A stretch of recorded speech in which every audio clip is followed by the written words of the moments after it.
Thank you so much for joining me. I appreciate all of you. Om Adyaye Namaha. Thank you so much for liking and subscribing. It really helps me a lot.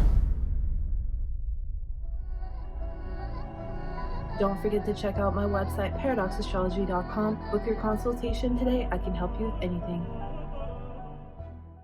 And if you'd like more exclusive occult videos that I don't post on YouTube, consider subscribing to my Patreon. It also helps to support this channel. Okay, just a very quick video with a very quick technique that you can use in order to understand what you need to let go of using Ketu. So where Ketu is positioned in that house, and then if it's conjunct any planet, this is something that there's no more opportunities to learn. You've already learned these things in the past life, but you're going to want to keep going towards that because it's going to feel more familiar, but it's time to let that go. So look where Ketu is. Now, what sign is it in? Okay, say it's in the Taurus. Then you go look in the second house.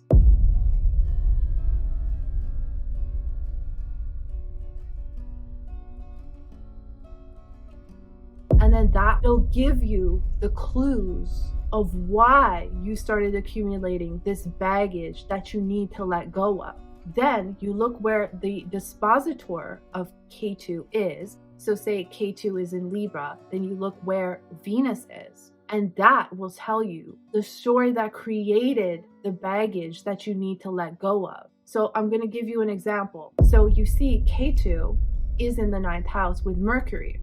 So the significators of Mercury can be let go of. This person already knows everything about Mercury.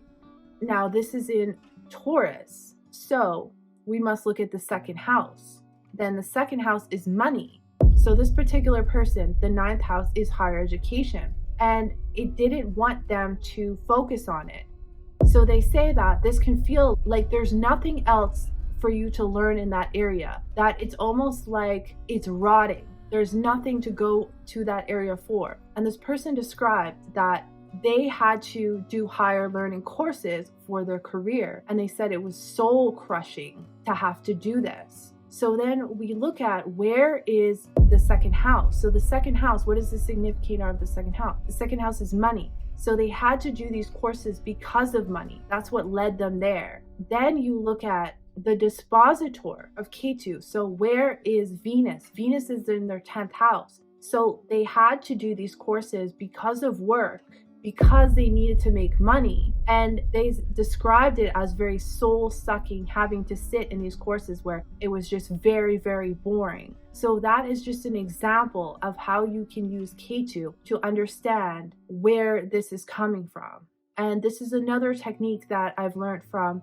Dipanshu Giri in one of his books. So try it for yourself. It will help you to stop going towards Ketu so much and to realize that you've already learned that. And then you're supposed to go towards Rahu. So in this particular chart that I showed you, the Rahu is in the 3rd house in Scorpio. So this person is already retired. And now they've been learning the occult knowledge, which is Scorpio, hidden knowledge, by their own efforts, 3rd house. And they're so much more happy doing that. So look where Rahu is. That's where you should actually be focusing on. Now you're going to make a lot of mistakes going towards Rahu because that's part of it, because you don't have the experience. You have the experience with Ketu. So you're always going to fall back and try to do Ketu things. Now, it's not that you totally disregard Ketu. It's that you have a balance. It's always about balance. But if you only go towards Ketu, you're going to feel like things are rotten in your life and they're decomposing.